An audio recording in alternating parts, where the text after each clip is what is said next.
As we spoke about last week, we are now in the time frame where we call Bein HaMetzarim, between the streets, between Shiva Asar Tammuz, the 17th of Tammuz, and Tisha B'Av.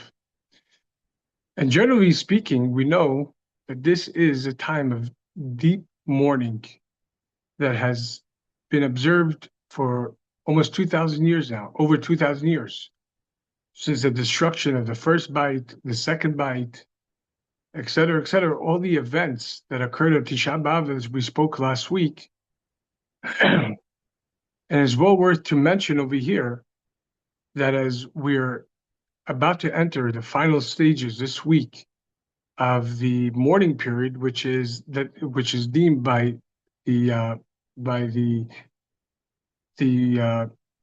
title, the Tisha Yamim, the 9 days. This, of course, is referencing between Rosh Chodesh Menachem Av until after Tisha B'Av, the ninth of Av. The ninth of Av, as we discussed, is a time period which we commemorate not just the destruction of the first temple or the second temple, but of course, as we discussed, originally in the Torah,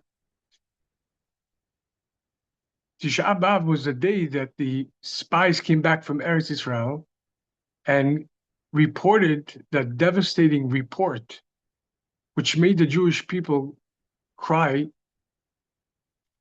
throughout that night. Hearing that it's impossible to enter this land is just too strong. It's even stronger than God. And as we discussed many times, what does it mean stronger than God? How can a people who saw all the miracles and experienced the Exodus, as well as the very same day that they cried, after hearing that report, they ate from the man that Hashem provided from heaven, and all the miracles that we've encountered from the time we went out of Egypt until that very moment, how can we say that there is something stronger than God?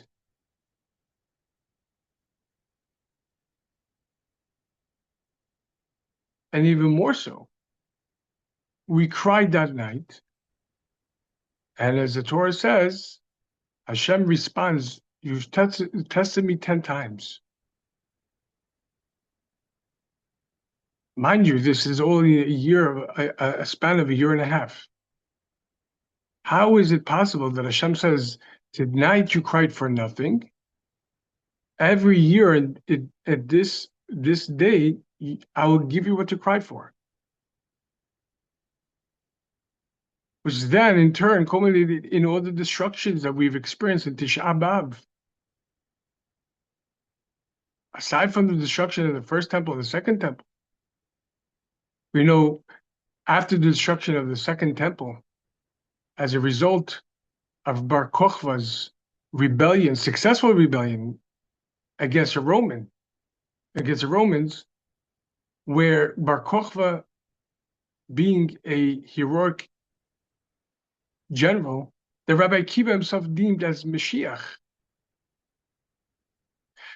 led a successful rebellion driving the Romans out of Israel, which is a miracle. But then there was a turn, and as a result of that turn, the Romans came in and murdered all the inhabitants of Beitar. It's a massacre, leaving their bodies strewn, forbidding them to be buried for 15 years.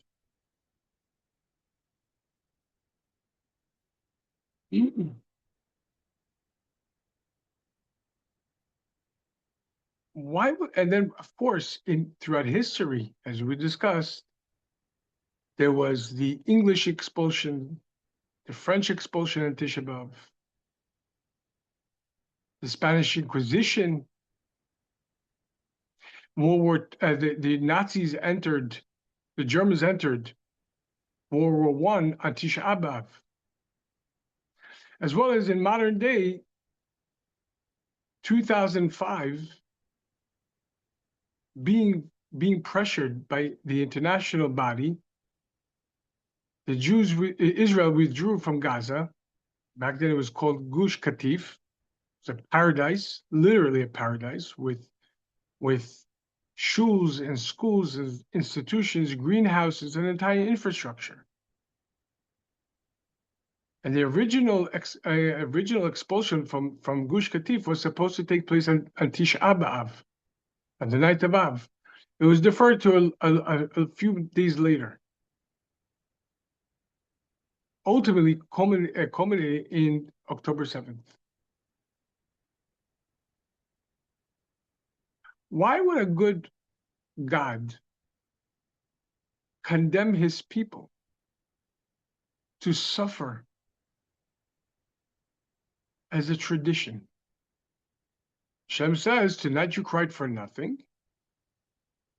From here on out, throughout history, I'll give you what to cry about on Tisha B'Av. So we cried for nothing. Okay, that's a reason to condemn an entire history? What kind of a father does this? Mind you, it was a year and a half after Exodus. Effectively, we were just about a year and a half old as a people. So if a child cries for nothing when they're a year and a half years old, the father is going to condemn the child for a life of torture because something the child did when they're a year and a half? How does that make sense? But as we discussed in Shabbat, Hashem wasn't punishing us. Hashem was warning us. This type of crying is going to result in a history of defeatism. It wasn't, God forbid, a decree, as much as it was a plea. Wake up. With everything you've seen and everything you've experienced. You know, there are matters within Judaism that we have to deem as the Lord works in mysterious ways. Of course, each and every one of us, anachnu ma'aminim b'nei ma'aminim, every single Jew is faithful, essentially.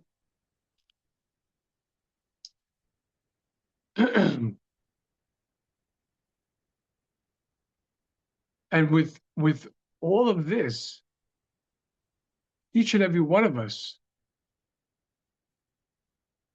can, if we just think a little bit and are sincere and truthful in our intentions, we'll notice that in our lives, each and every one of us experience many miracles, open miracles. Of course, the Talmud says, regarding the verse, which is from Tehillim, and we say this on Shabbat morning, for the one who performs miracles unto himself, for forever his kindness.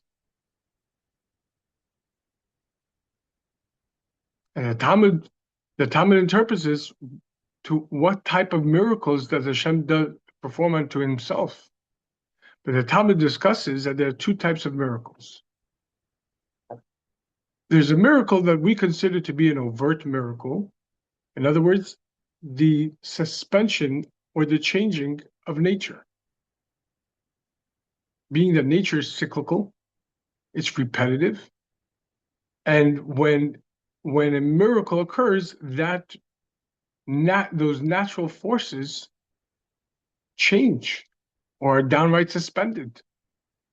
So there are those type of miracles that we recognize as miracles. But then there is an altogether loftier miracle,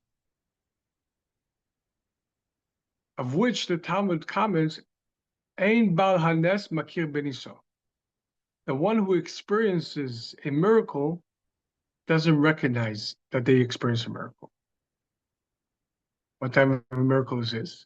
This is indeed a miracle. But it's a miracle that, rather than overwhelming nature, was absorbed in nature, and nature acted in a certain way that was indeed miraculous. But the one who encountered that miracle, being that nature didn't change any courses, or certainly it wasn't suspended, it was just a natural phenomena. The person could say, well, this isn't a miracle, this is nature. Or there are many times where something could have happened and the person doesn't even recognize that something could have happened. His life was saved, et cetera, et cetera. He doesn't even recognize this because nothing really happened. Not recognizing that there was in the background, in the process, this was an open miracle, but not one that he recognizes as such.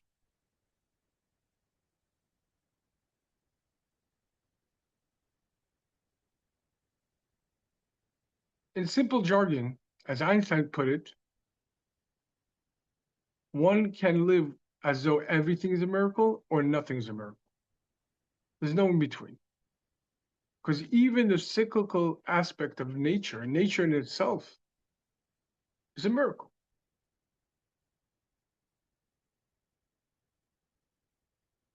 Every aspect of nature is a miracle. Had we been any closer to the sun or further from the sun, the world couldn't exist. Had the gravitational revolution been any different, the world couldn't exist.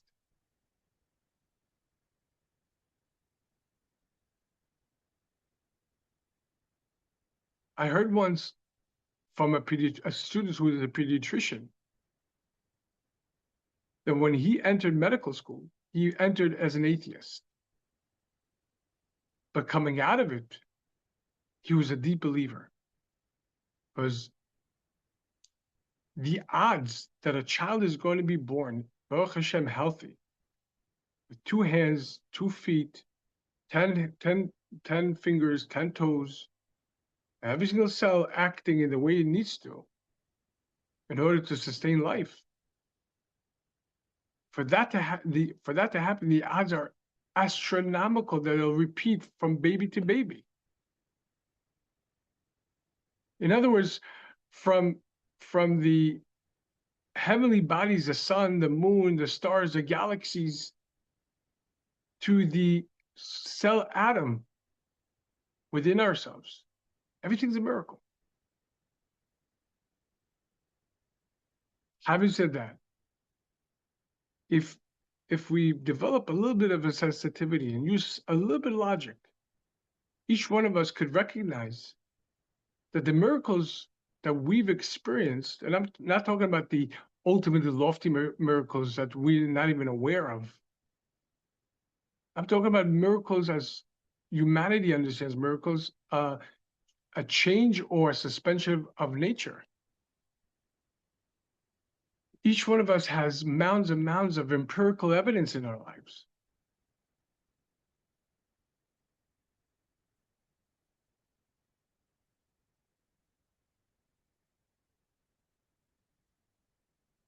There are matters where we have to attribute to faith. Of course, all Judaism is predicated and founded upon faith.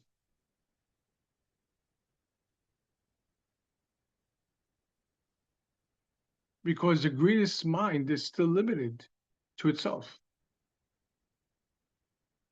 Whereas, in contrast, faith allows us to connect to God without adulterating Him, without without the need to understand Him, limiting Him to a limited mind. With faith, we're able to connect to Hashem in His essential form and accept Him for who He is, not what we need Him to be. But with all that, especially from a Chabad perspective, whereas the Baal Shem Tov, who founded Hasidism, taught that every one of us is essentially connected to Hashem through our neshamot, through our simple faith. Chabad brought this into the escape of the intellect and the emotions. Where yes, essentially everything, as we said, is predicated and founded upon faith, but it's important to internalize that, to try to, as best as possible, to understand what does it mean? How does it affect us? How do we affect reality and so on and so forth?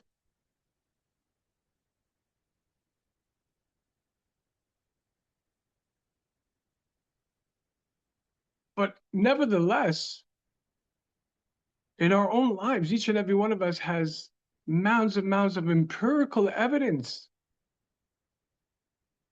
that we don't have to attribute to faith. We've experienced it. We've seen it. We're living proofs of it.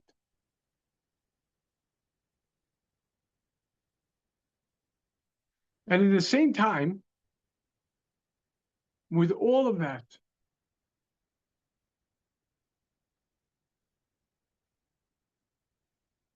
we were 1.5 years old when we cried for nothing. Okay, we cried for nothing. A father of flesh and blood who's frustrated by his son, by his infant child's cry, is going to now condemn the child for a life of mourning. But then again, this is what Hashem is telling us. It wasn't a decree. It was a plea.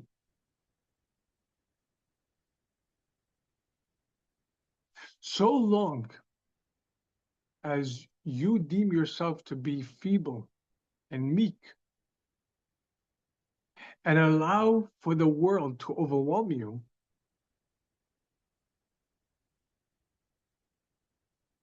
your history will unfortunately be wrought with calamities.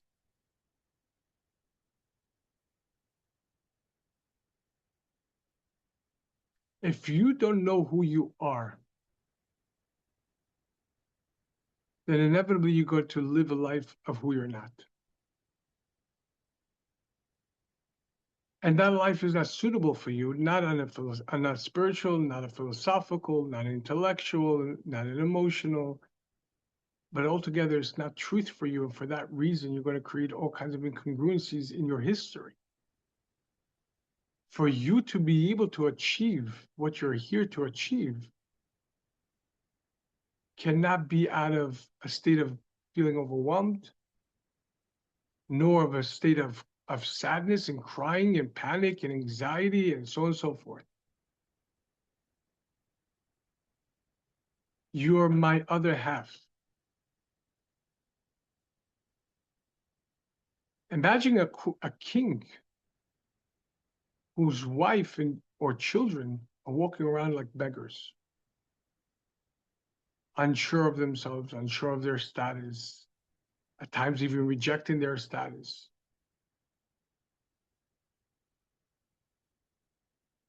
Shun off their responsibilities that are born from their essential self.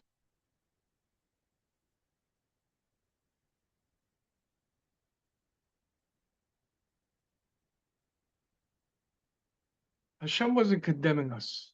Hashem was pleading with us, wake up. Live up to yourself. As we discussed from the Tzaddik HaKohen Rabinowitz of Lublin, just as a person has a continual mitzvah to have faith in Hashem, so too a person has a continual mitzvah to have faith in themselves. This is what psychology calls intrinsic self-worth. There's an animal aspect of that, intrinsic self-worth, and the godly aspect of it, which should be the commanding force in our lives, the guiding light in our lives,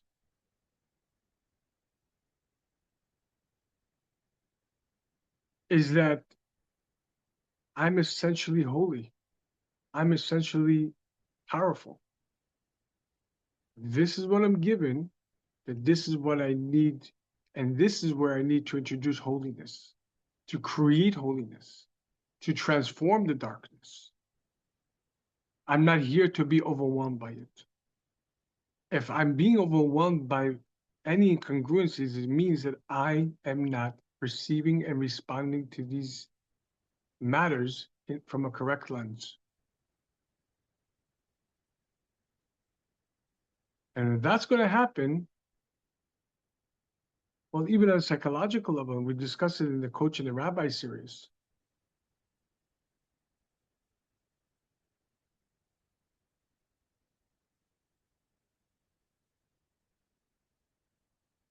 cause does not equal effect by us.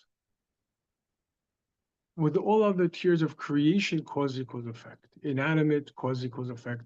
You pick something up, that's a cause. The effect is up. If you throw something down, that's a cause. The effect is going to crash down. With plant life, this applies. You place a seed of an orange in a fertile ground, that's the cause. The effect is an orange tree is going to bud out. Not an apple tree, not a rose garden, an orange tree. Cause and effect. No changing path from cause to effect. So long as all the conditions of the cause are met, then the effect is inevitable. With the animal kingdom, that's also true. The day the calf is born,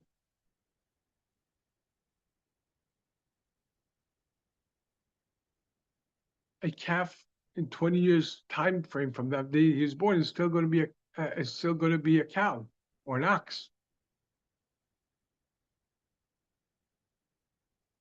Either plowing the field, acting aggressively, or producing milk, or nursing its babies or whatever the term is. Cause and effect. There's nothing they could do about it. But when it comes to us, cause is not equal effect. As we discussed in the Tanya class, for the Maharal of Prague, when Hashem says, Naaseh Adam b'Tzelmeinu, let us make mankind in our image,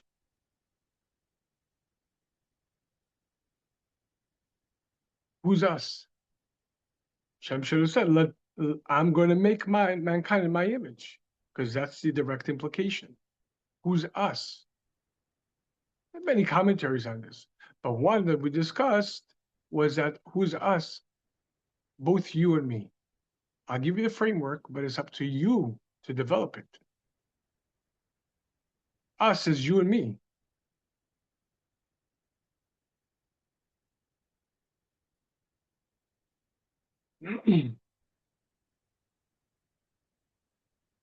By humans, and specifically us, am krovo. Cause does not equal effect. Cause, as we discussed in many classes, is all boils down to Hashem. All causes. He's the cause of all causes. All causes boil down to God. That's the framework that Hashem gives us, the cause. Whatever that cause is, whether it's a spouse, it's a reality, an experience, whatever that is, parents, all that is from Hashem.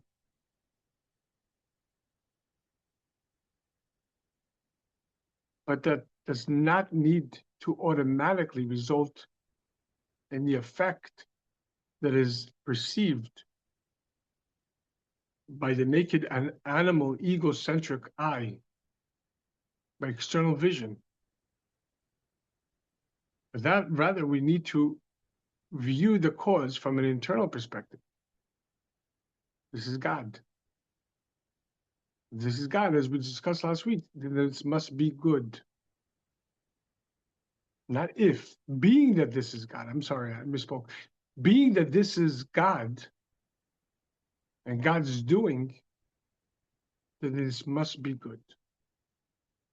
If it's not flowing correctly, it means my perception and my responses to the cause are not accurate. And the more inaccurate the perception and the response are, to the point that a response is not a response, it's just a reaction because the person is viewing it from the external, then the more incongruency and intentions and so on and so forth is going to build.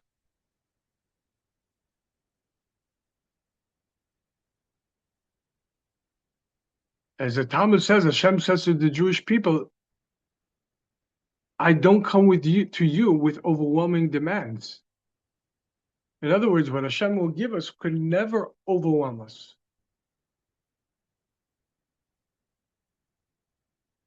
So on the other hand, we say, but wait a second, we see so many people are wallowing underneath the loads and the burdens of their lives.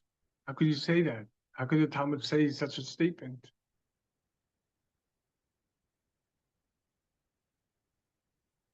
While we have every right and obligation to daven to Hashem, to bring Mashiach immediately, and to sweeten all the judgments.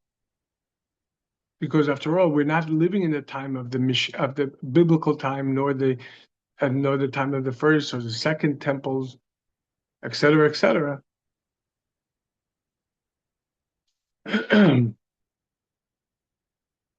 Hashem can't be petty with us. Hashem's not petty. The times when we see open miracles and so on and so forth, there's a case. There's a case to say, but look, you're seeing, you're experiencing. How can you act so incongruently? As Levi Yitzchak Berdichev, the great defender of the Jewish people, once pleaded to Hashem, you cannot have any tightness over the Jewish people. You cannot have any sort of arguments against the Jewish people. For what reason? Because had you put yourself in an openly, in a manifest manner, into reality, and kept the Yetzer Hara, the evil inclination, and all of its doings in a book, in a philosophy, then you would have a complaint against them. But you did just the opposite.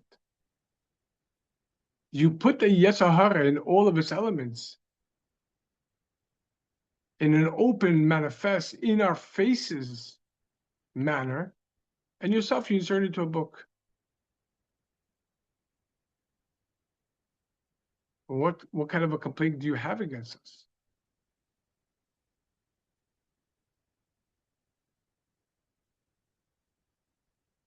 So Hashem cannot be petty with us right now. So the people say that, oh, I'm being punished, and this is no. The Torah openly says that if someone's going through temporary insanity, or is insane, or incapable of understanding, for example, a child, the reason why a child is not obligated in the mitzvot until 12 for a girl or 13 for a boy, is because they don't have the capability of truly understanding.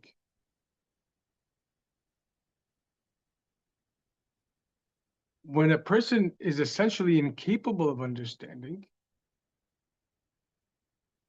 then they are exempt from the mitzvot.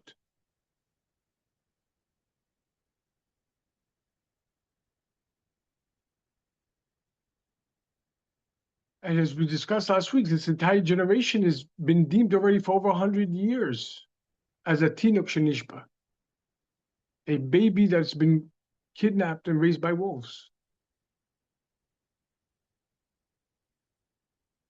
My son my oldest son, who was a rabbi in Ukraine, in the it's a very famous orphanage, told me that one of the children that was brought to the orphanage is a child that was literally found in the forest. His parents dropped him off in the forest, most probably as as an infant or close to being an infant, and he was literally raised in the forest by animals. When he was brought in, he growled like an animal. He didn't speak. He didn't communicate. He ate and walked like Tarzan. But this was real.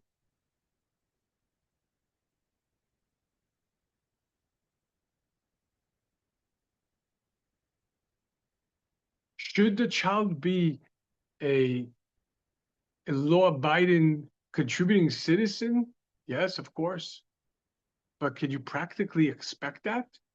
No. Who taught him? What was the circumstance of his life that we have that such an expectancy from him? It would be, as a matter of fact, unfair and setting him up for failure to expect him to be in such a way where he wasn't raised this way. If this is true for a human being, and we as human beings can understand that, obviously Hashem understands that.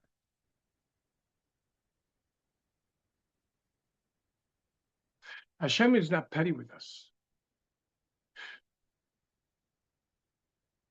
The truth is, whatever Hashem gives us is only for our benefit. Obviously, there's the direct spiritual benefit to all of us, to Hashem, to Am Yisrael, to the world. But ultimately, it's for our benefit. It's like a healthy, how much more so, holy parent does not raise their child based on their own needs or their own needs that are born of their standards, while each parent wants to endow their children with healthy and holy standards and frameworks and so on and so forth.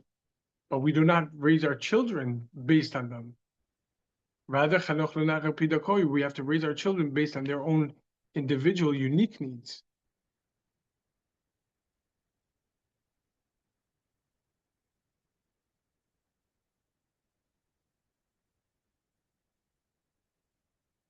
Hashem does not overwhelm us with demands, but rather it gives each and every one of us exactly what we need in order to accomplish what we're here to accomplish, as we discussed many times. What can and will overwhelm a person, and what has traditionally overwhelmed people, is their lack of perceptive, sorry. The lack of perspective. How much more so the lack of perception?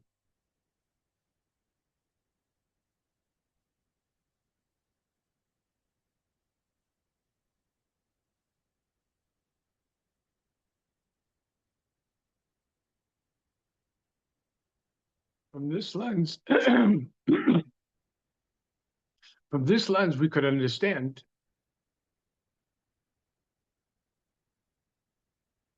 and we must understand and internalize that whatever we have in our lives is not there to overwhelm us, but rather to elicit from us our very essence, as we already discussed in the last few weeks.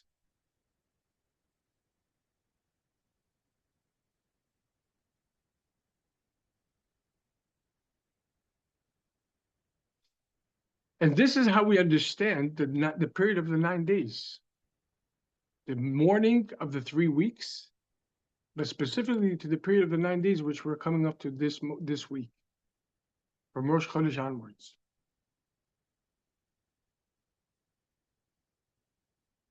That Hashem is not saying because you cried as an infant for nothing, I'm going to overwhelm you throughout history to cry for something. It's not like, God forbid, a mean-spirited parent saying to their child, "Oh, you cry for nothing. I'll give you something to cry about." Oh, God forbid. Not only that's unholy, that's unhealthy. That's not parenting.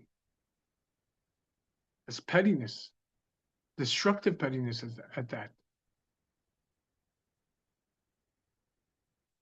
But rather, Hashem is telling us, look, you're going to go through situations, both collectively and individually throughout history. And if your go-to is crying, what is crying? Chassidus explains that crying, when tears are created and literally pour out from our eyes, is indicative that the meichin, that the intellect cannot withstand the signal that's coming in. It's overwhelmed.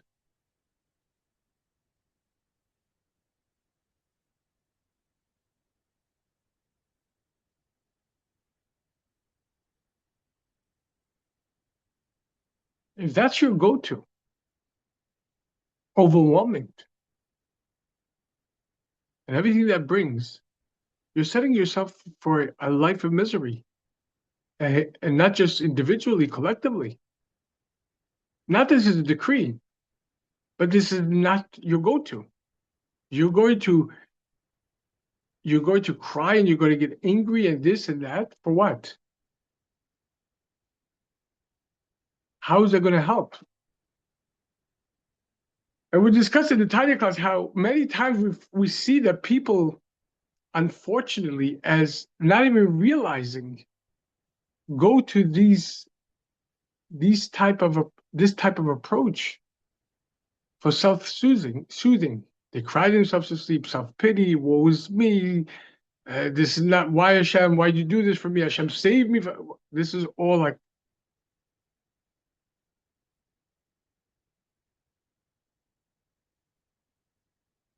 it's self-soothing, and we discuss the psychology of that.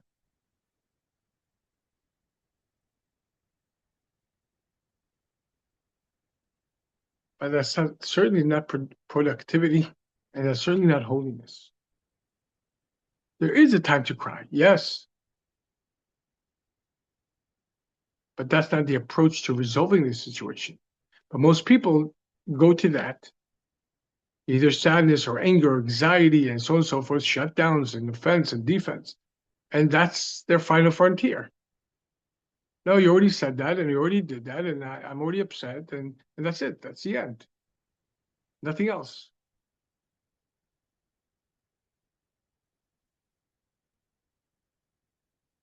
Hashem says, how is crying going to help you? In the Soviet Union, especially in the peak, the 20s, the 30s, 40s,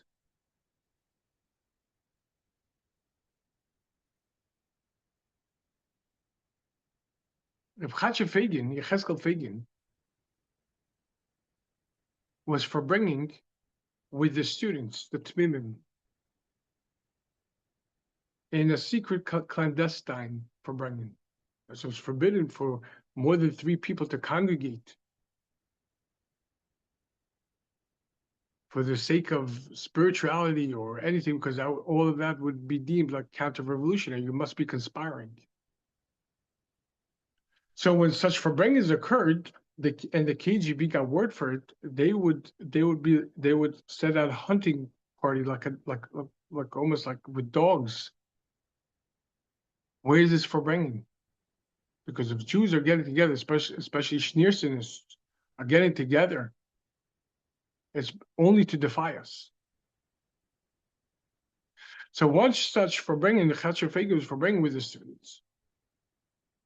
And one of the students who was on the lookout outside came barging in and says the KGB got word that there's a forbringing and they're going door to door looking. So immediately all the students dispersed. Very interesting, but the topic of the Farbrengen was serving Hashem earnestly and honestly, in davening and learning in Ahavat Yisrael, etc., etc. And Reb Chaim was speaking to the students that your service is inaccurate. You're not sincere enough. You're not refined enough. Now, obviously, these were very refined, very sincere students. But the more refined, the more sincere, the more you see how much more there is to go. So they took these words and they in the course of the Farbrengen, especially you take a Chaim and everything penetrates so much more deeper. And they started crying.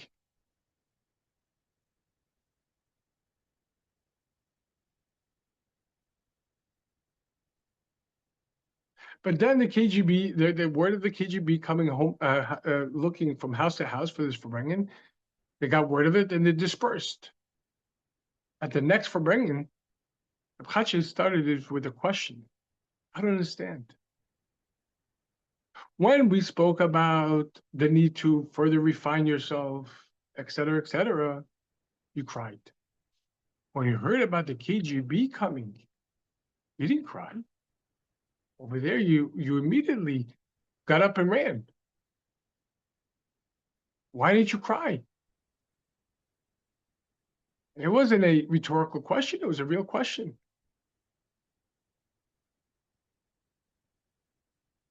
So one of the students responded, Rebbe, well, how would crying help us in that situation? Just sit there and cry until the KGB walked in. How would that help? Chaim says that's exactly my point. Crying because of lack of service is not going to result in anything good. Action. What are you doing about it? Do something, anything, but do something.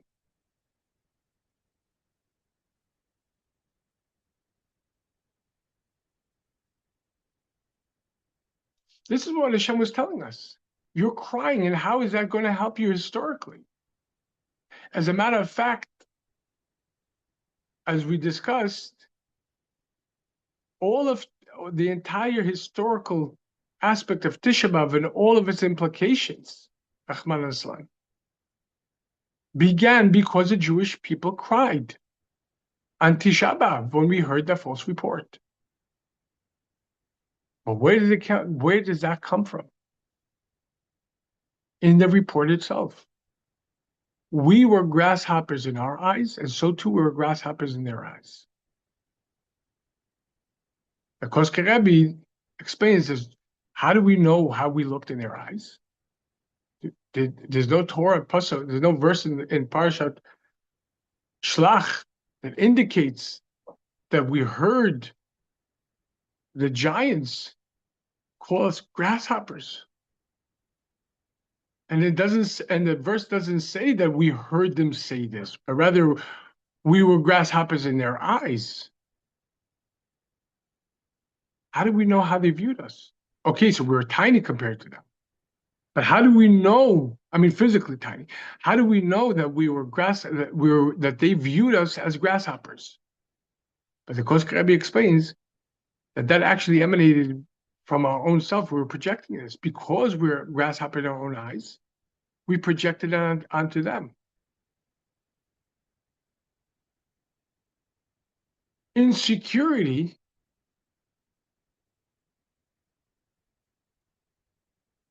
isn't just a psychological issue. It has a cosmic implication, both collectively and, of course, individually. Someone who's insecure as to who they are and what are they here for, they're going to be overwhelmed by everything they see, because everything they see is too much for them.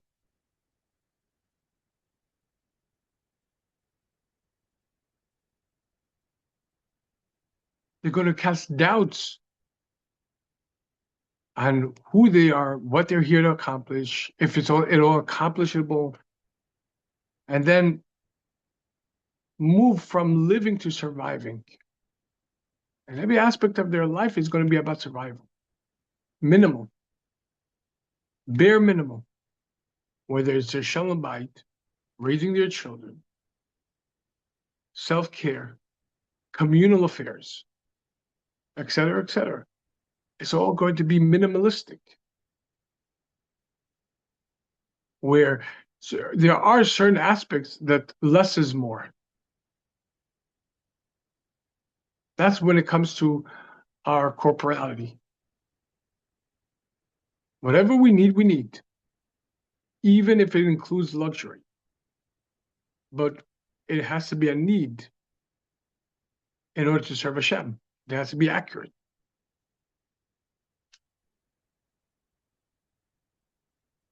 But anything else is excess.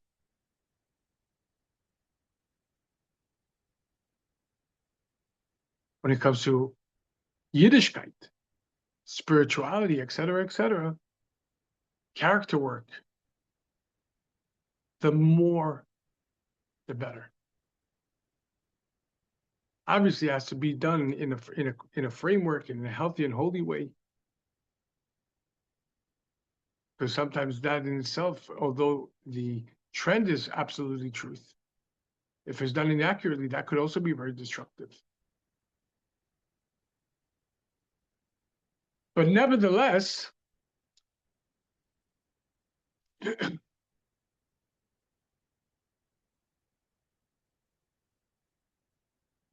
we are here to serve.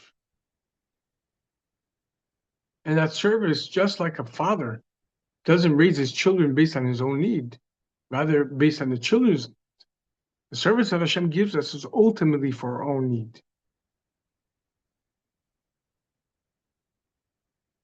But specifically, there's a talk in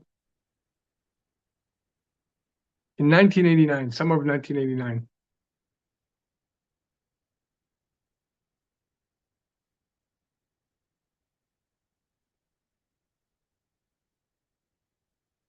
I'm sorry, 88. The Rebbe makes a completion on the laws of damages in the Rambam. And the laws of damages concludes with a ship that took sail. And in midst of the sail, a storm breaks out, and the captain finds it necessary to throw all the cargo overboard in order to allow the ship not to sink.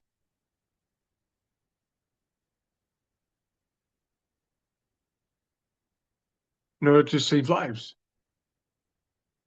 Question over there, is a captain now liable to pay for the damages of the lost objects that he threw overboard?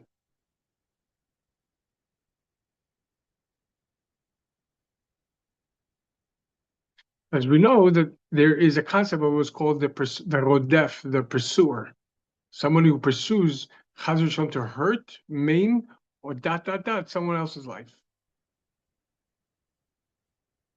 Being that our lives supersede the majority of the mitzvot, and one is allowed to defend themselves, and not only allowed, they must defend themselves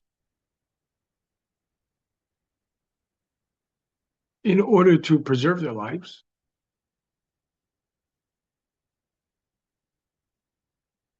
And not held liable for the damages that it caused the pursuer.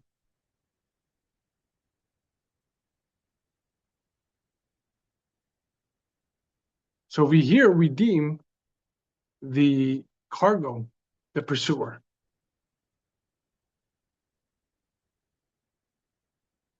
That the weight of the cargo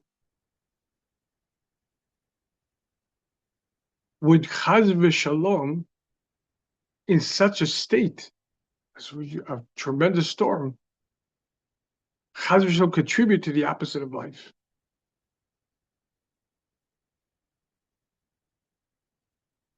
There's a lot to speak about that. The Rebbe takes it, of course, into the depth of it, as we discussed, that each part of the Torah has two tiers. There's the body, there's the legality, the mechanics, et cetera, the narrative, and of course, there's the soul, the spiritual DNA.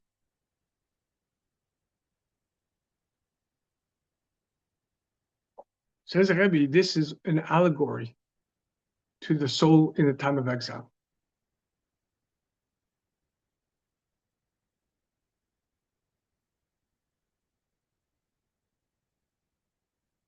And the storm of exile, the captain of the ship, which is God, threw over the cargo.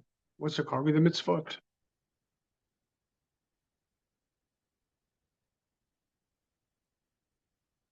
As we know, we have 613 biblical mitzvot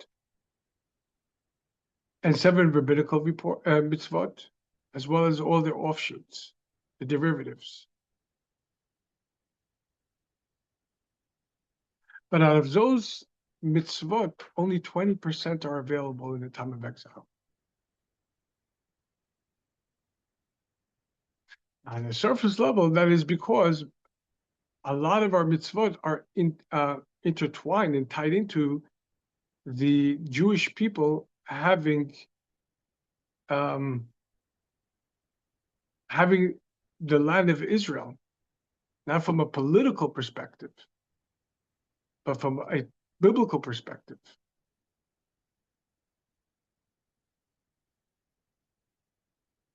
Having the Beit HaMikdash, the Holy Temple, et cetera, et cetera. So because we don't have the Beit HaMikdash in Israel, although Baruch Hashem, as we discussed many times, especially the Rebbe spoke about this many times, although Israel should not be conducted by politics, or rather a monarchy, specifically the monarchy of the Davidic dynasty, specifically in Mashiach. Nevertheless, we have to guard Israel and all of its inhabitants, because after all, the Rebbe said this is the miracle that after 2,000 years we received Israel back. But it's up to us to make it the land of Israel, not the state of Israel. Not to pretend that Israel is 78, 80, 90, 100, 120 years, 300 years, 500 years, 1,000. No.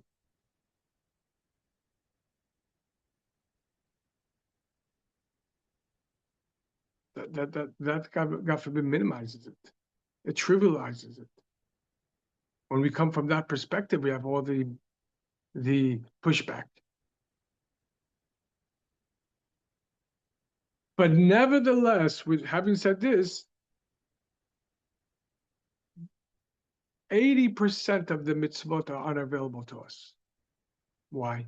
So from the lens of what we discussed before of the ship that took sail and encountered a tremendous storm, and the captain overthrew the cargo overboard in order to protect the lives of the passengers.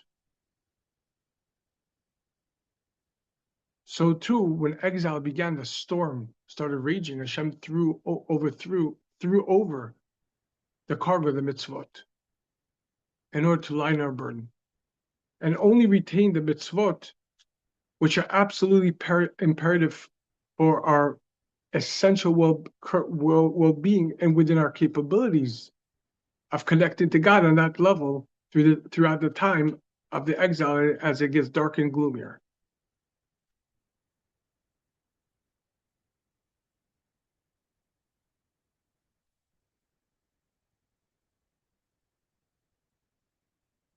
And from this perspective,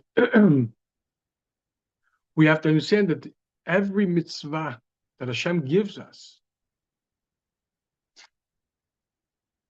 and sometimes it might press us to our core, but that's the purpose, to reveal our core. Nevertheless, it's for our benefit.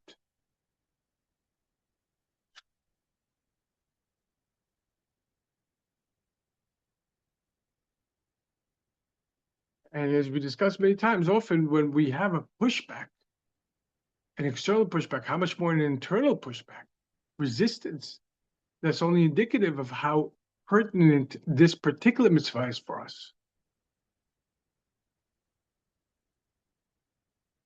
Fezayir, this is where we, this mitzvah is what we shine extra in.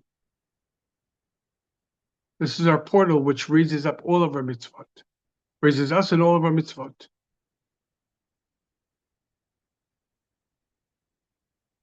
And this is what Hashem was saying. Why are you crying? You're crying for nothing. Do you understand? And this is your approach to life. You're setting yourself and everything about you for misery. Not that I'm condemning you, God forbid. But your approach is condemning you.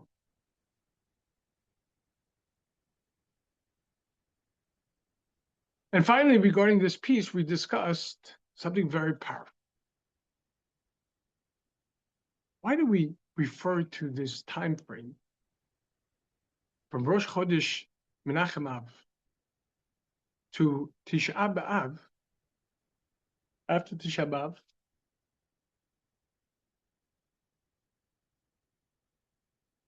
after Tisha B'Av, as the 9 days, the Tisha Yamim? From a Hasidus perspective, we know, as Alter Rebbe explains in Tanya, the soul contains within its makeup the 10 powers. 3 intellectual faculties, Chokhmah, Binah, V'Dat, the right brain, the left brain, and the middle brain. Then the 7 emotive attributes, Chesed, Gvura, Tiferet, etc. All the way down to Malchut.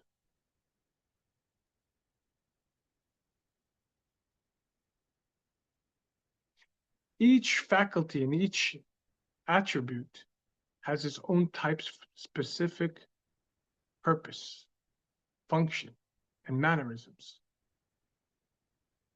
Its own way of streaming the light of the neshama.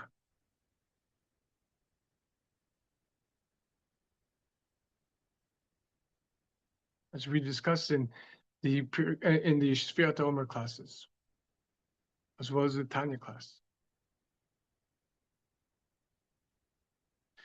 The reference to this time period as the 9 days is referencing to the cause of the 9 days. That they're 9 and not 10. And Sefer Yitzirah,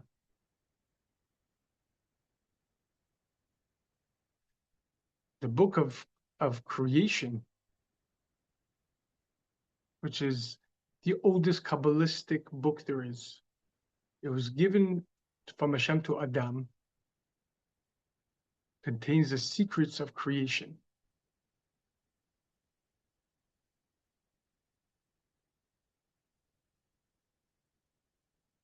And was committed to writing by Avraham Avinu and transmitted from generation to generation.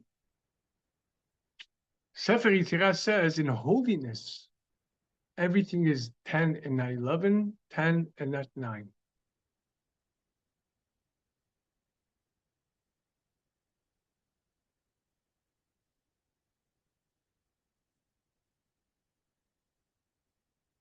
Ten is the perfect number. It's a whole number. Basar ma'amaros nivra olam, as the Mishnah tells us. And 10 utterances Hashem created the world. And as the Midrash tells us, those 10 utterances are intertwined with the 10 commandments to the extent that Hashem made a Tanai. He made a condition with the 10 utterances. The Jewish people will accept the Torah when I give it to them 2,448 years from now.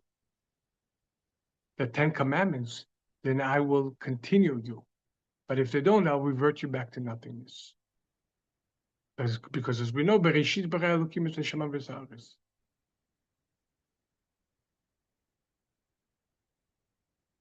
And it's brought down by one of the commentaries and the Zohar, etc., etc. Bereshit What's Reshit? Reshit is a head. So one of the comments says, Bereshit, with the head, with Chochmah, Hashem created the world, with the attribute of wisdom.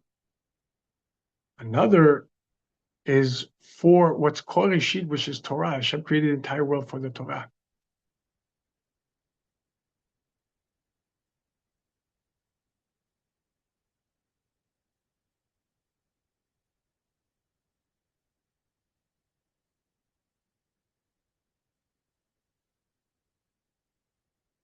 The number 10 is reoccurring over and over throughout the Torah.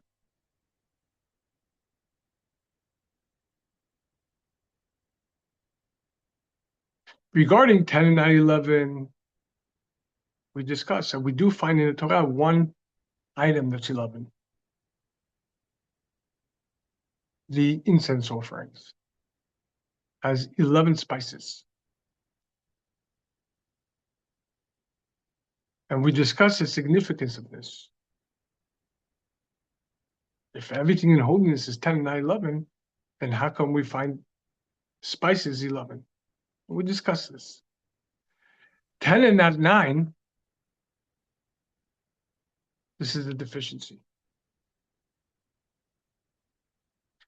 10 and not 11, 11 is there to counter the 11th aspect, which is will, which is encompassing the person. Whereas by the intellect is within the frame of the person, within his brain, within his head. Will is an encompassing element. And in order to counter the animal soul's will, which is very powerful, there's 11 spices. That's a positive. When it comes to 10 and a 9, 9 would be a negative.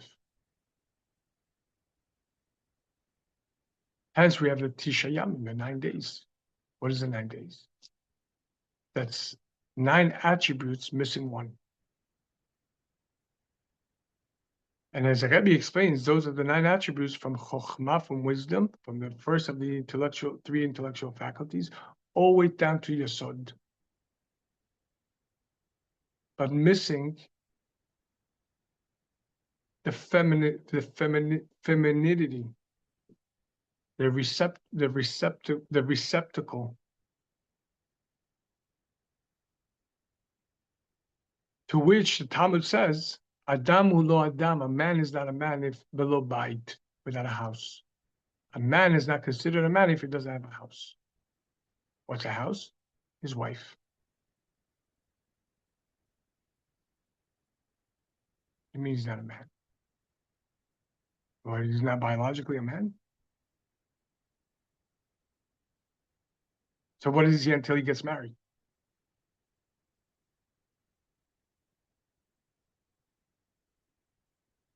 The meaning is, a man is here to conquer. Not conquer with spears or guns or anything like that. Not talking about global domination as the world calls it, but rather to conquer the worldliness. Transform the worldliness to be an hospitable abode for Hashem.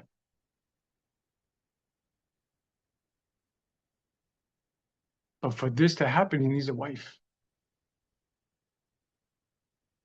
Because the nature of the man, the masculine soul, is retraction. It's yud.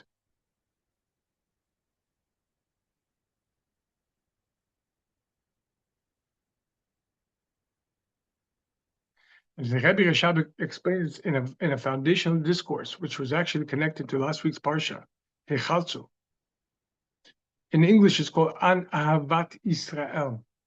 It was said in 1898. And the Rebbe Rashab repeated it several, and Hayom Yom is brought down. There's several, that every one of the Rebbeim had a particular discourse that they would repeat over and over in order to purify the world, etc., etc.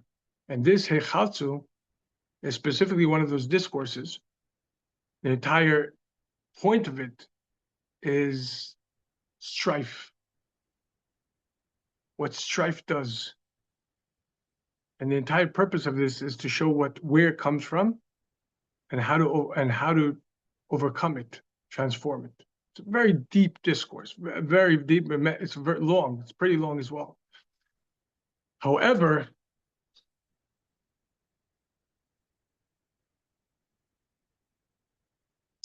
the Rebbe over there brings Havem b'chochma. Understand within wisdom. And paradox in chapter 23, the Rebbe brings over there Hachkem bevina. Wisen up with bina, with understanding, in understanding. What's the difference? Understand in wisdom, Havem b'chochma, is exactly what the wife does for the husband. Husband being a yud, a letter yud, is a seminal point. As we discussed many times, every single letter, the Hebrew alphabet, begins with a yud and finishes with a yud. It's just extended. To look at the Torah in the actual writing, or even in our Siddur, so on and so forth, you'll notice that every letter begins with a yud.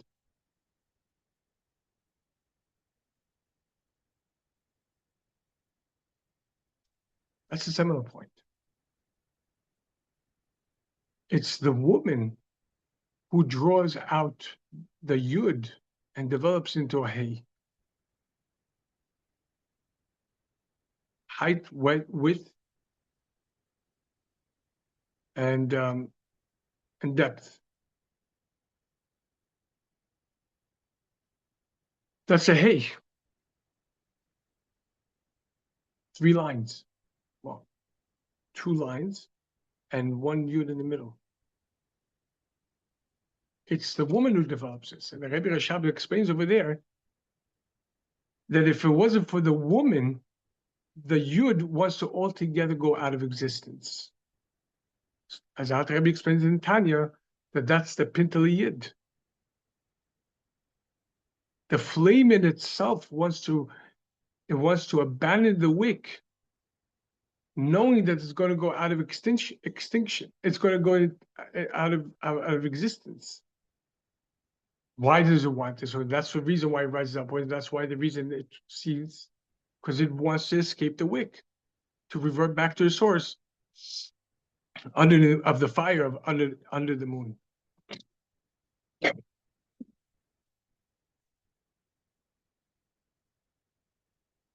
So too, the yud essentially doesn't want to exist. It wants to completely and utterly negate, be nullified and absorbed back into a source. What gives the yud even its minimal frame, minimal form, is havem b'chokhmah. That within chokhmah there has to be a measure of bina.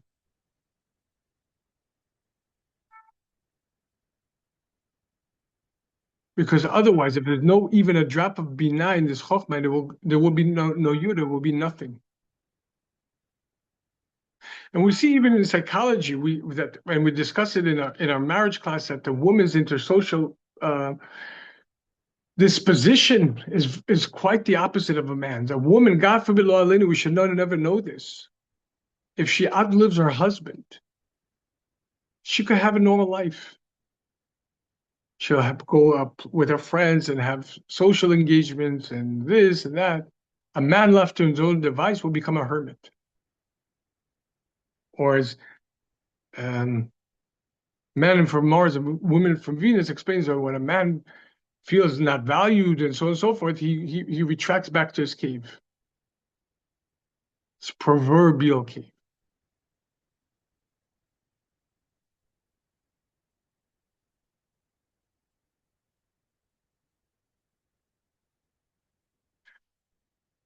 Havem b'chokhmah, I'm sorry, Hachkem bevina, but wisen up in Bina, that's hearts of silence. that the hay, the feminine mystique, it's a mystique for men, because a woman could have 1,000 different polarizing direction in one shot in her head, because that's bina. That's a process of pregnancy. Taking every single cell, and this one should be here, and this one should be, and this one should be like this, and it's all happening in one shot. It's chaos. A woman could think one direction and at the same time understand completely, and there could be complete contradictions. But that's the feminine.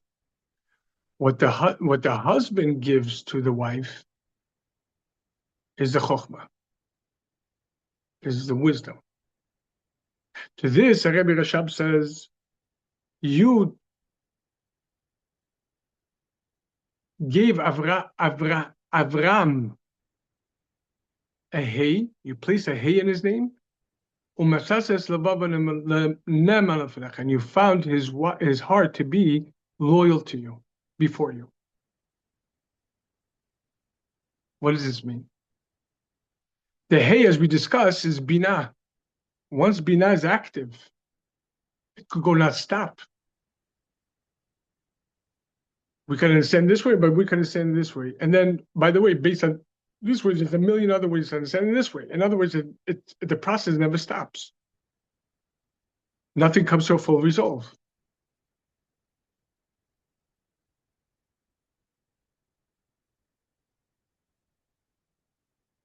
The yud inside the hay, the chupchik, represents what the male contributes to the woman. A point of resolution. With all of what you thought about, everything, you have to come up to one particular point.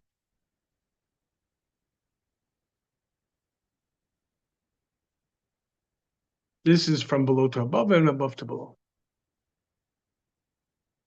Adam lo adam below bite means if a man doesn't have that, the wife,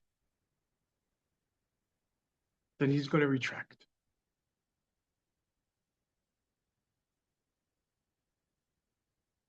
Then every one of his powers of conquering the world, we're not talking about God forbid, a military campaign or a global political campaign of any sort, God forbid. As you said, so we're talking about, from the lens of Torah, that we're here to sublimate the worldliness, refine the physicality and corporality of the world. For that, a man needs to know who he is, and that's what the wife does.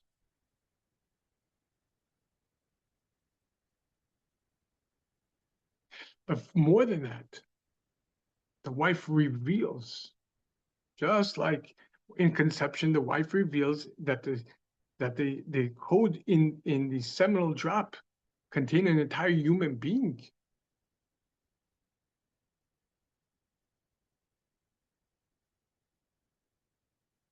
And although under a microscope, and to those who have the understanding and the discernment, they could see all of life in that seminal drop. But at a practical level, it's not a human being. It's potential. It's the woman that actualizes her husband.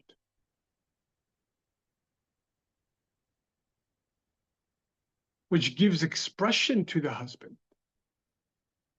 And the more fluid that connection is, the more the potential comes out from potential and begins to actualize in depth and depth. So the Rebbe explains at the beginning of that year, and I think we spoke about this a week or 2 weeks ago, the first discourse of that year, 1898, Yom Tov Shel Rosh Hashanah Shechal Yos B'Shabbos.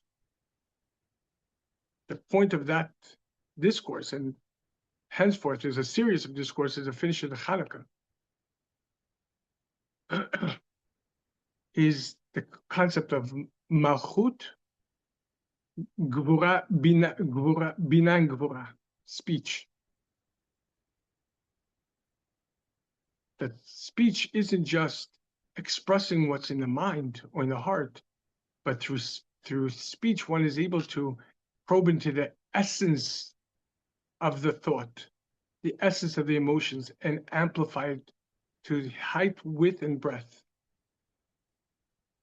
To the extent that when you're delivering an intellectual idea, a concept, the teacher might have the idea already formulated in their mind, but the more they discuss it, the deeper their understanding, the more they reveal even elements that they weren't even aware that they understood. When it comes to the emotions, the more we speak an emotions, the more amplified it becomes, the deeper it becomes, the more passionate it becomes. And that's to the positive, and conversely the opposite.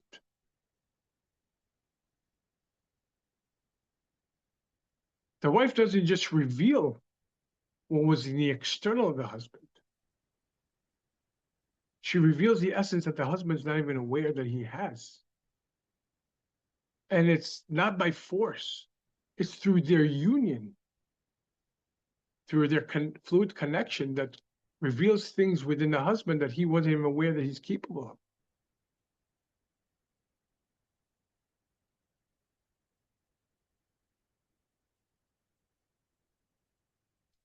But in each and every one of us,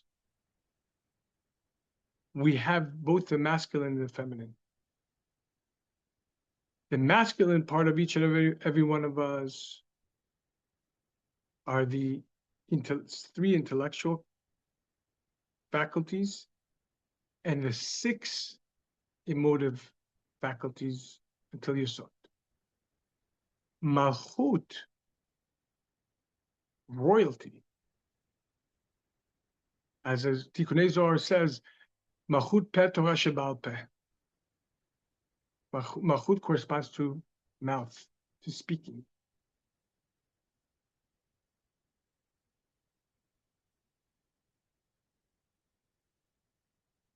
To revealing. What is Malchut? That's the feminine aspect. It receives from all the 9 attributes and reveals them into width, height, and breadth, giving them every type of expression necessary in order for them to achieve what they need to achieve.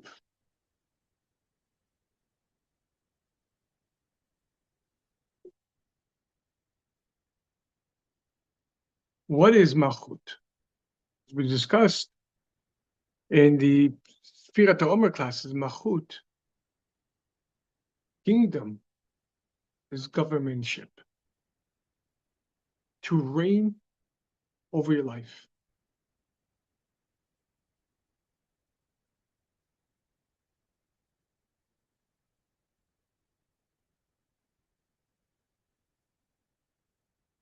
A king could break through boundaries and no one is allowed to stop him. A king could uproot mountains with his words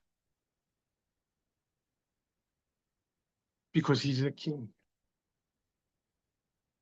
and his words have power. Not that he physically goes and uproots mountains, his words, he says, he said and it was.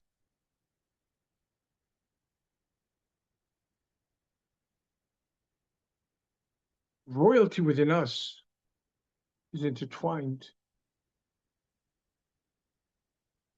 not intertwined. Royalty within our psychological self, and of course our spiritual psychological self, is intrinsic self-worth and personal competence.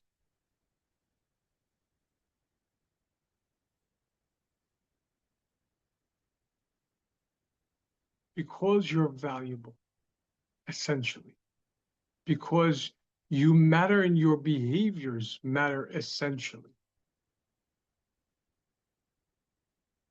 Then every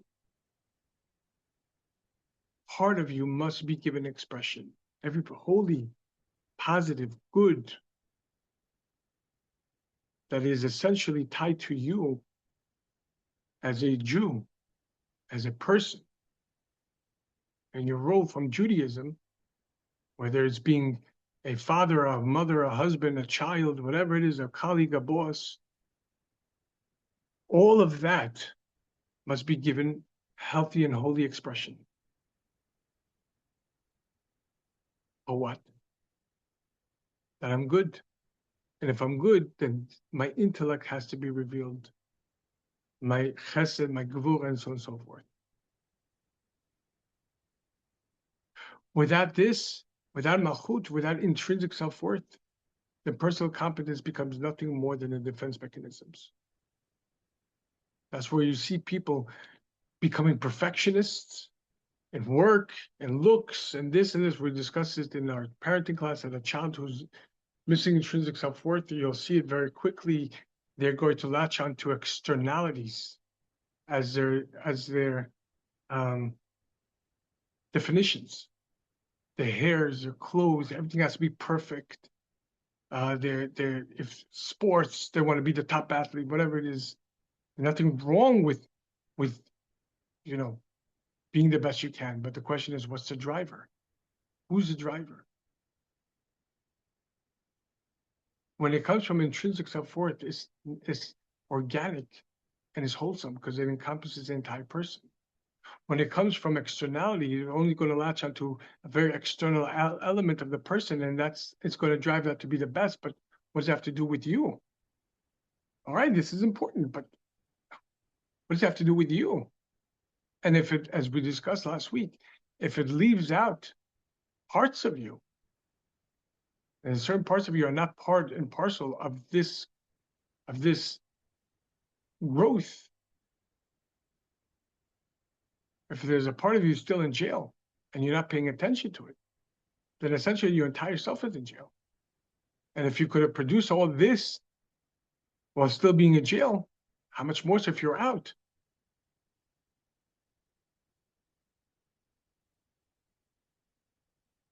But if it's coming from an external part, all it's going to do is develop externality, which is going to give the facade that you're productive in this, but internally you're not, and you're going to feel it. You're going to start feeling, as we discussed several weeks ago, you're going to start feeling an emptiness. And it's not because this life, this marriage, this work is not for you, as we discussed last week. Perhaps you're doing it wrong altogether. The 9 days references to the exact dilemma, the source of the dilemma, that we were missing malchut, that we're missing royalty, pride in who we are. We're God's chosen nation. We're the ones that are sent into this world to transform the worldliness to become a hospitable place for Him.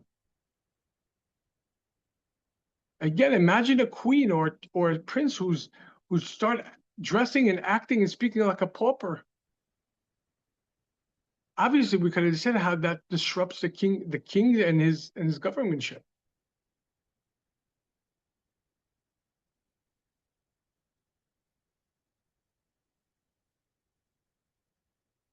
While the other 9 faculties and attributes could be 100% astute and powerful, if there's no malchut, all of those are going to retract, and obviously not going to be given proper expression in one's life. And even if it's successful, it's only a drop of what they could accomplish.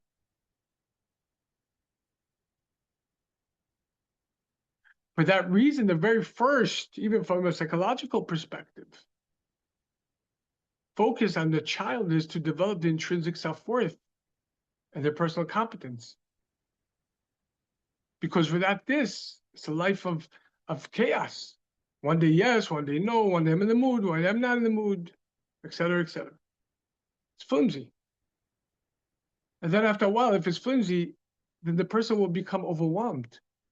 Not because they can't, but they're not tapping into the powers that they need to. Because they don't have that drive of malchut, which gives expression to everything. Give me 1 second, please.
That's the definition of exile. By definition, as we discussed many times, when the Aleph is not revealed in the Gola, leaving it as Gola instead of Geula. That's the master of the world. That's the revelation that there's a master in this world.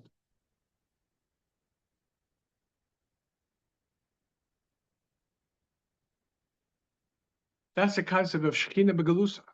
That's the concept of Shekhinah is in Galut, of exile. In other words, the Sfira of Malchut, which is Shekhinah, is in exile. It's trapped.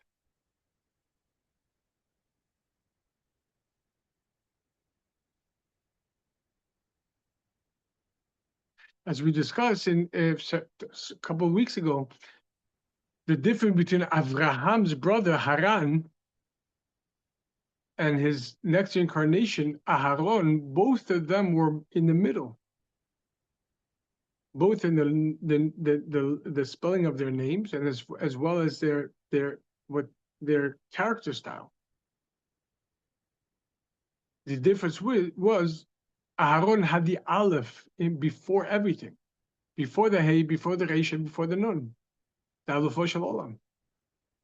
He knew who he was and he knew what he was here to do.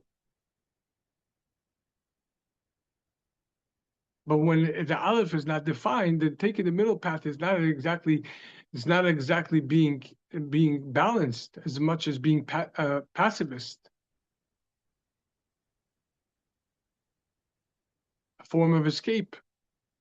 Maybe, maybe not. We'll try this. If that doesn't work, oh, we'll do something else.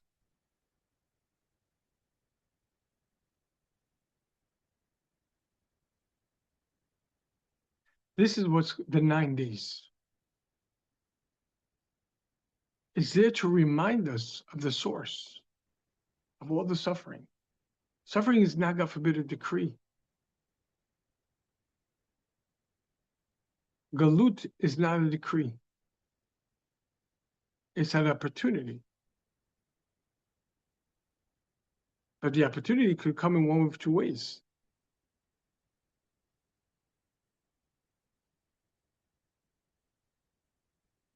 As we discussed many times, including the tests and trials and tests and tribulations, is there to elicit your Pintele Yid, your essence, your real self to come out from hiding, from captivity. But without this, all there is captivity.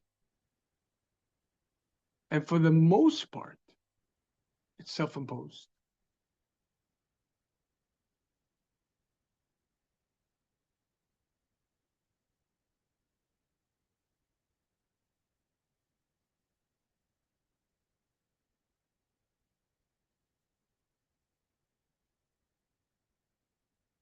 This is what the time period we're here now, as we discussed already in the last week's classes,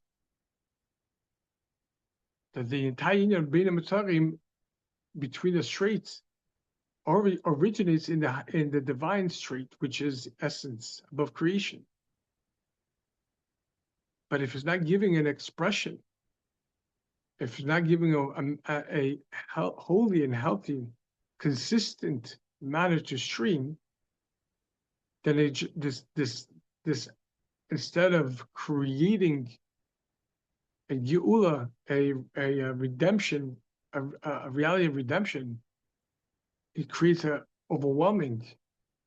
Not because Hashem is overwhelming us, but rather we are not like it's like the husband has what to offer, but the wife is not receiving. It creates chaos in the home.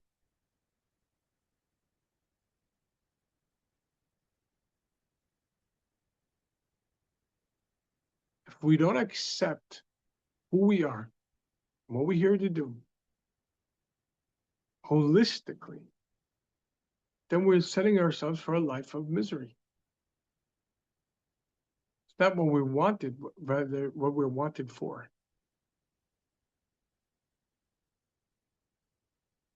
It's not what I need. Well, I need to do this and this and then. No. That's a defense mechanism. Negotiation is all good and fine, but Yiddishkeit is predicated on Asav Nishma. We'll do. Then we'll think about it. Then we'll talk about it. First, we're committed to do, no matter what. No matter when, no matter where.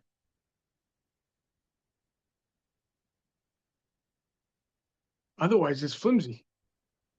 Well, this time I understood, so I'm really excited about it this time because I understand I really like it, so I'm going to do it. Now that I understand that eating not kosher is not beneficial for me, now I'm going to keep I'm going to keep kosher.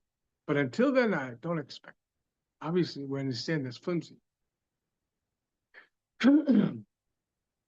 If we don't organically and holistically accept who we are and what we're here to accomplish, that it's not self-imposed, this mission. It's not man-made, but rather it's a divine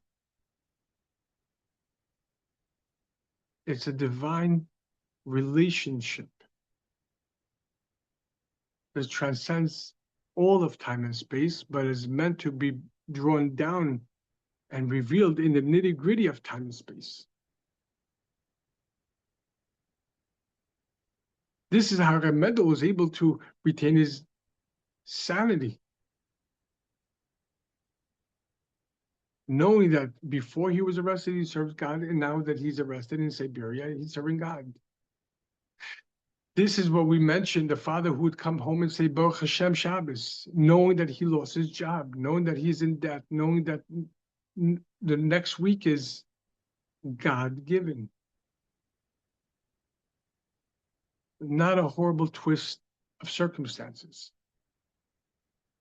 That he would love to serve God, but not in this situation. It's impossible. This is what we learned several weeks ago. Kol Marich Be'echad, or anyone who extends the Echad in Shema. Aleph into the Chet, 7 firmaments and this lowly world in which the neshama travels down to. It's not to polish buttons, not to sew buttons. And the Dalid, the four directions, that this applies in all times and all spaces. And that's our aim. So whether it's the father who comes back home on Erev Shabbos, knowing what he knows, being told what he was told by his boss, or any other of these examples, this is a service. The service is to draw this in this situation. Not if it wasn't for the situation, then of course. But now the situation happened, cause and effect, there's nothing I could do about it. If God would change the situation, or if I was stronger enough or better or whatever it is, the situation is right now. You want to develop more, Baruch Hashem, develop. Don't stop. But right now, you have to take action. You, the real you, has to take action. Not the caricature of yourself. As we discussed already several times, the word depression is depressed. When the body can no longer manage the caricature that the person became. As a need to defend or offend. The body and the soul are shidduch. If in a marriage, the husband or the wife warps to the point that this is not the same person, then as we discussed many times, the other spouse has to ask themselves, am I doing what I need to do? If it's a wife, am I being receptive to my husband? Am I showing him how valuable he is? Am I creating the fertile ground for his growth? because his growth ultimately, as we discussed many times, in turn has to put her on a pedestal higher than him.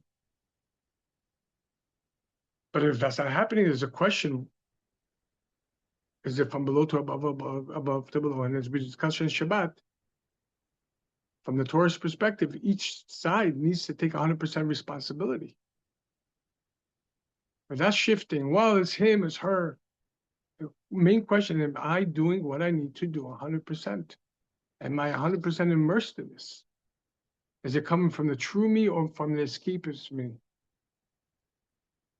And often we'll find that the latter, unfortunately, is the case.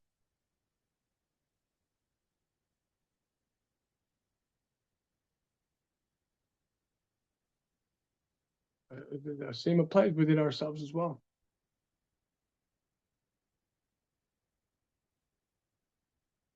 Which, in turn, ends up at some point of having, God forbid, experienced our own personal Shiva Tammuz, where our walls are breached, our own standards that we recognize as being truthful are cracked either from the inside or outside.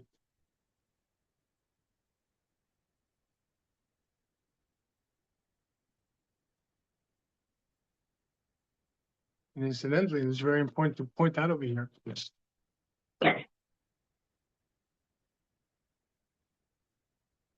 Tammuz tells us something very, very shocking. When were the walls of Yerushalayim, when were they cracked? When were they breached? When did the breach begin? Yeah, we know Shiva Tammuz, but what happens Shiva Tammuz? So, as a matter of fact, the enemies made a siege for some very long time. The siege was a very long time. But throughout that entire time, the Jews managed to have every single day 2 sheep hoisted over the wall, one of the walls, where there was a lapse of guards from where the enemies had a lapse of guards, and they were able to every single day bring to the Kohen would draw down a basket over the wall, and the one that they had to deal with, the Kohen would draw down a basket with money for 2 sheep, and the person would put 2 sheep inside the basket, and that was how we would give the Tamid offering, the continual offering daily. So it's as we had 2 weeks ago with Parsha. 1 sheep in the morning, 1 sheep towards in the late afternoon.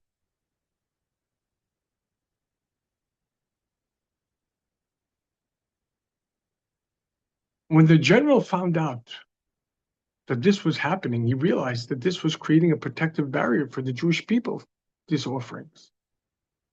So when he found out from the one who was supplying the sheep what was happening, he said, today let me take care of this. I want to handle this transfer.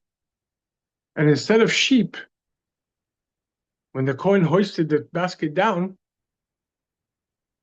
a pig was put on inside the basket. And as the pig was being hoisted up, one of his hoofs struck the wall and everything started shaking. And that's when the breach began.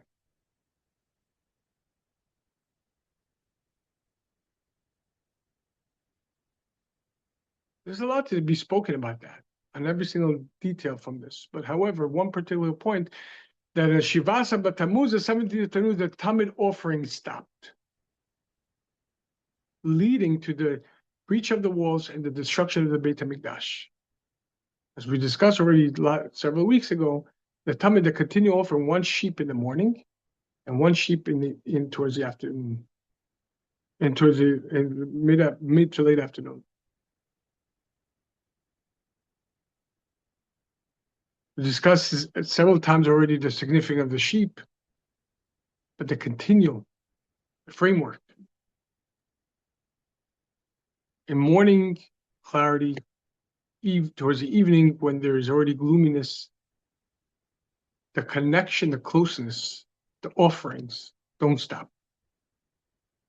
Because the truth remains truth, notwithstanding any and every external condition.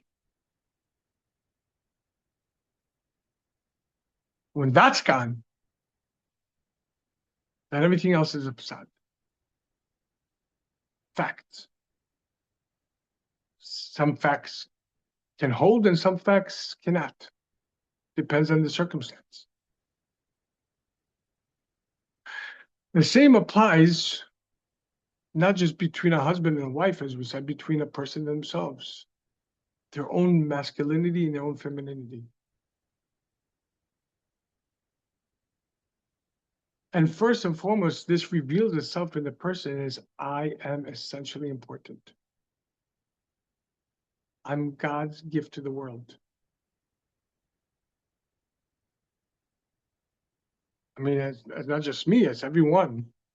But each person needs to view themselves and obviously the others. If this is true about me, obviously this is true about everyone else. I'm sorry, I misspoke, being that this is truthful about me. I'm Maslamite. This is true for everyone else as well.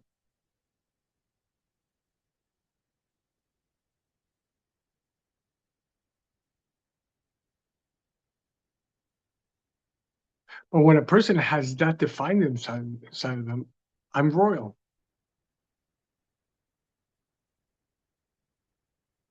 But I'm the prince or the princess that the king sent to a far land in order to further the royal interests.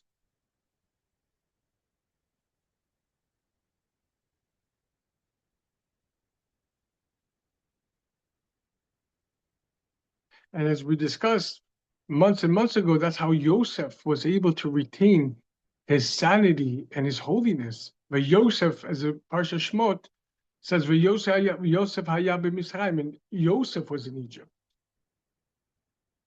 And enumerating the names of the tribes who came down to Egypt with Yaakov, when Yaakov descended to Egypt. Regarding Yosef, it says, Yosef haya b'Misraim. And Yosef was in Egypt. Rashi comes and says, well, we knew that already. The Torah told us this was in Egypt. What is it coming to innovate here?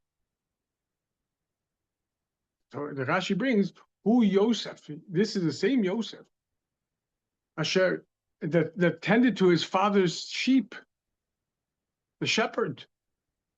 Simplicity. Who Yosef Asher mabitzit kato. He's the same Yosef that remained righteous in Egypt. As when Yaakov was told that Yosef was alive, he was said Yosef is alive and he is a ruler in Egypt. And the commentary says he's a ruler of Egypt. Egypt is not ruling him. What's the name Yosef? You know, Rachel had her son Yosef. She gave him the name Yosef. Yosef li ben Acher. Hashem should add for me another son. On the surface level, it means that I have one. Hashem should, it's like a prayer. Hashem should give me another son. The Rebbe explains, Yosef li, Hashem should add for me, Hashem should add for me, or this is a service within ourselves to add for Hashem, ben, a son from the Acher, from the other. From someone who's acting as a stranger or seemingly foreign to his origins, estranged from his origins, to make that a ben, connected, essential. With all the explanation, the Zohar explains what that means and so on and so forth. The Alter Rebbe brings in Tanya, to take from the stranger and making a ben. That's our mission. But Yosef haya b'Misraim. Yosef was in Egypt. In other words, that didn't change the metropolis, the power, the potential exile that could have immediately overwhelmed him, tried immediately to overwhelm him when he was sold and brought into Egypt, not only did not, God forbid, diminish him, but he exponentially grew.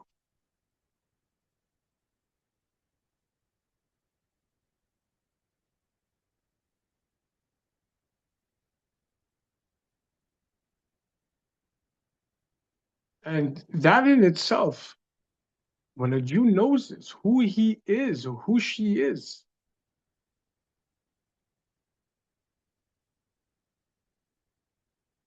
that in itself, just like Joseph, when he knew who he was and what his mission is here to do, as we discussed in previous classes, then even when he had all the rights to be angry and shut down and depressed and anxious of everything that happened to him naturally, and to stay up nights after nights plotting a revenge,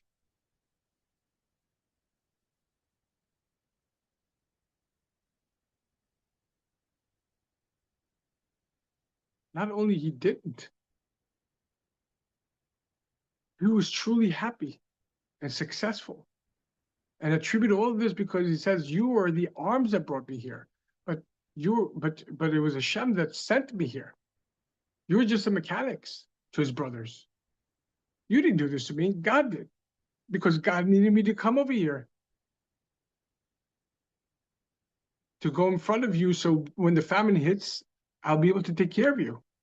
But there's obviously the localized aspect of it, and then there's the spiritual cosmos meaning to that. That's all of our souls. When you have that recognition, then no externality could, God forbid, overwhelm you. Not your borders, and certainly not your internal selves. And when that day-to-day offering, easy times, clear times, difficult times, gloomy times, when that stops, when our connection closest to Hashem, Korban Lashon Kiruv,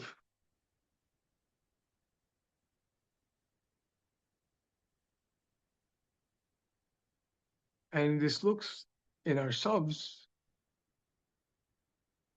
by disconnecting and separating the feminine to the masculine.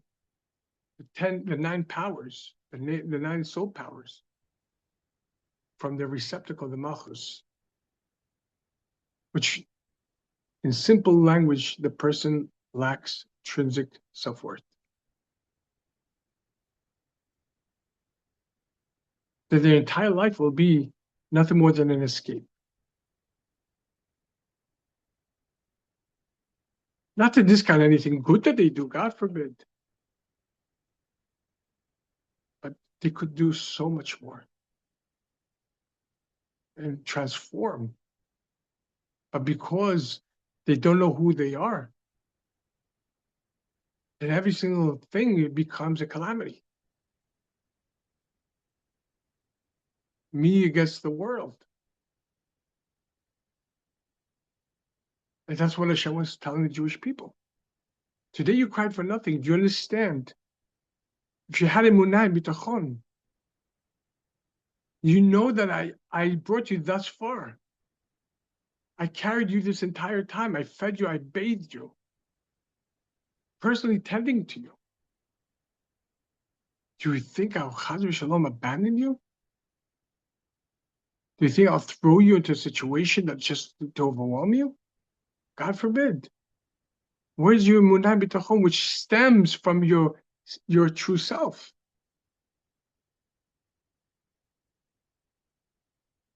If you don't connect to the real you, and don't lead with that in any given situation, you're just setting yourself for a life of misery. Not because something is wrong, but because you don't understand how strong you are and who you really are.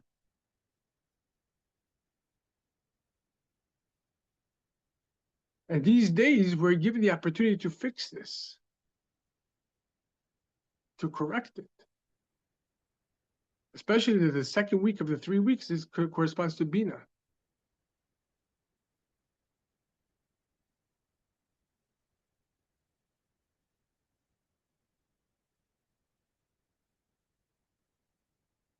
without making any excuses, whether they're being justified spiritually, psychologically, mentally, or emotionally, practically.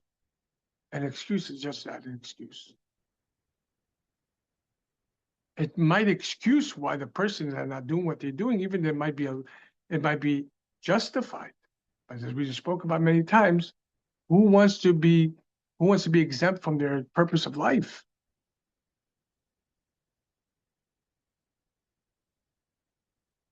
This reason, it cannot be an excuse. Hamaisir can do right now. Tell the ones you need it. I love you. I care for you. Show it to them. Hoist them up.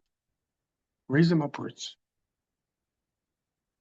Because, as we discussed many times from the Chinuch, the heart is drawn after activity. If you don't feel it's okay, act it. It's not faking it. You're revealing the truth, and then it'll come out. Be it.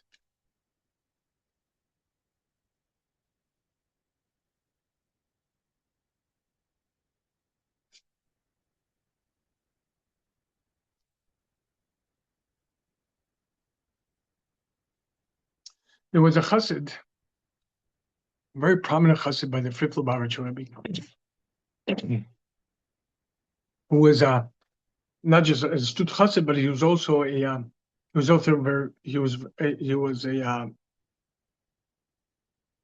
business person, interacted with many people, Jews, non-Jews alike, very successful. And once he was sitting in a Farbrengen with students, and he was reproofing them on their service, on what they need to work on. And one of the students replied brazenly, "Listen, how could you tell us this when we saw that you're shaking hands with another woman in the course of business?" The chassid replied, the explanation, he didn't do directly, it was this, but he didn't try to defend himself. Obviously, he didn't do anything wrong, but he didn't try to defend himself. What he did say, though, was, if this is how, to the students, if this is your lead, to look at what someone else is not doing or doing as your reference point, you'll never grow.